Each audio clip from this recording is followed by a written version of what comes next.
Assalamualaikum warahmatullahi wabarakatuh.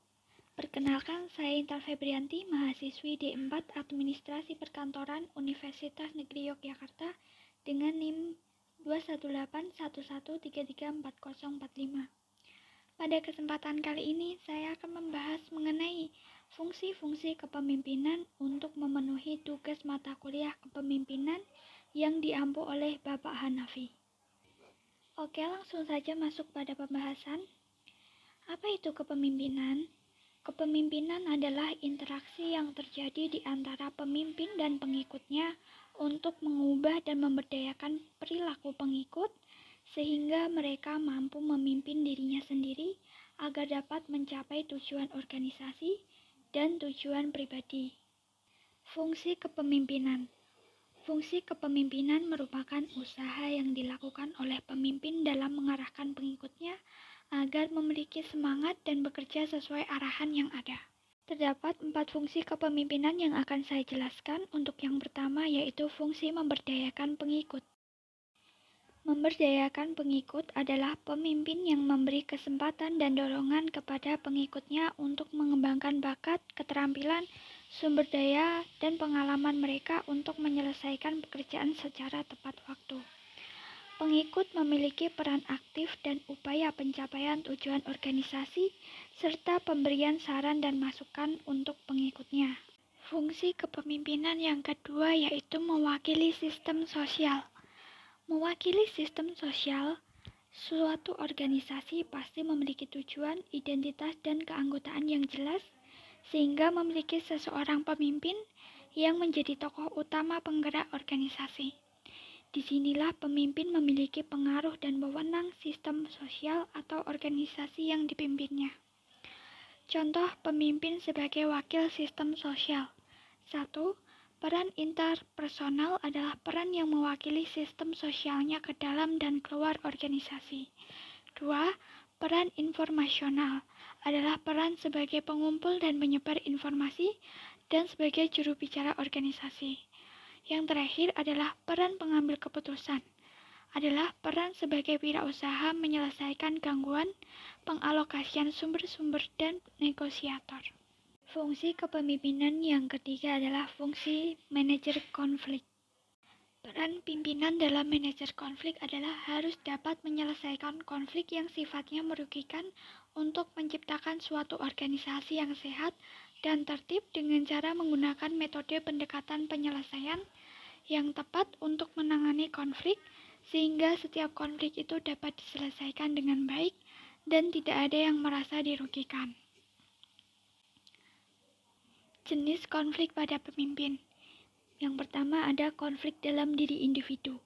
Konflik ini timbul akibat dari dalam diri individu yang umumnya disebabkan oleh faktor kurangnya kepercayaan diri, diberikan tugas yang tidak sesuai dengan kemampuannya, dan kerja dengan penuh tekanan. Yang kedua ada konflik antar individu. Konflik ini sering terjadi karena kesalahpahaman komunikasi yang terjadi antar individu. Bisa juga terjadi karena alasan-alasan pribadi antar individu yang bersangkutan.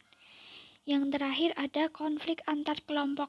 Konflik ini terjadi karena tidak kunjung ditemukan kesepakatan antara kedua pihak mengenai kontrak kerja atau upah. Yang selanjutnya ada peran pemimpin dalam manajer konflik. 1. Menjadikan karyawan atau orang-orang di bawahnya nyaman dalam bekerja. 2. Menciptakan lingkungan kerja yang solid, kompak, dan saling bersinergi satu sama lain. 3. Memberikan pelayanan motivasi melalui pendekatan sebagai seorang pemimpin yang baik dan suportif terhadap bawahannya. 4. Menjadi mediator yang baik dan pengambil jalan tengah ketika konflik antar individu terjadi. Yang terakhir, melakukan evaluasi disiplin kerja agar tidak ada pelanggaran-pelanggaran yang semakin banyak dilakukan oleh bawahannya ke depannya. Fungsi kepemimpinan yang terakhir adalah fungsi membelajarkan organisasi. Dalam fungsi membelajarkan organisasi, pemimpin berperan untuk mengarahkan organisasi yang secara terus-menerus meningkatkan kemampuannya untuk menciptakan masa depannya agar lebih baik.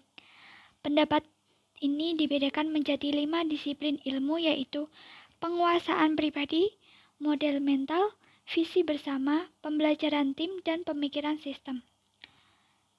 Contoh penerapan membelajarkan organisasi pada pemanfaatan ICT. 1. Pembelajaran yang bertujuan untuk mengkreasi atau mempresentasikan sebuah konteks yang menarik perhatian siswa. 2. Menggunakan ICT untuk memfasilitasi transmisi informasi dan pemahaman. 3. Menggunakan ICT untuk mempresentasikan praktik dan latihan dan memfasilitasi transfer informasi dan pengetahuan. Yang terakhir, menggunakan ICT untuk membantu penilaian. Kesimpulan yang dapat diambil dari fungsi-fungsi kepemimpinan. Yang pertama adalah memberdayakan pengikut guna menghasilkan kualitas sumber daya manusia yang baik. Yang kedua, mewakili sistem sosial sebagai ujung tombak dalam hubungannya dengan lingkungan masyarakat.